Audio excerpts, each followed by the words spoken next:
કપડવંજમાં ફટાકડાની ફેક્ટરીમાં બ્લાસ્ટથી ગામોમાં નુકસાની થઈ છે। પ્રચંડ બ્લાસ્ટથી 3 કિલોમીટરના વિસ્તારમાં લોકોના મકાનોમાં તિરાડો પડી ગઈ છે। લાખા ભગતના મુવાડા ગામમાં મકાનોમાં તિરાડો પડી ગઈ છે।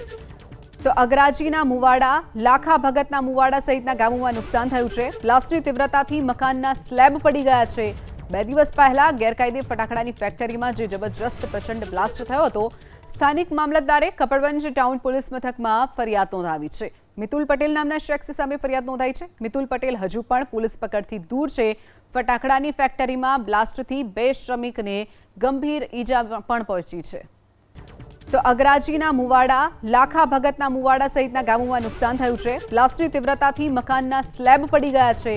2 દિવસ પહેલા ગેરકાયદે ફટાકડાની ફેક્ટરીમાં જે જબરજસ્ત પ્રચંડ બ્લાસ્ટ થયો હતો, સ્થાનિક મામલતદારે કપડવંજ ટાઉન પોલીસ મથકમાં ફરિયાદ નોંધાવી છે। મિતુલ પટેલ નામના શખ્સ સામે ફરિયાદ નોંધાઈ છે। મિતુલ પટેલ હજુ પણ પોલીસ પકડથી દૂર છે। ફટાકડાની ફેક્ટરીમાં બ્લાસ્ટથી 2 શ્રમિકને ગંભીર ઈજા પણ પહોંચી છે।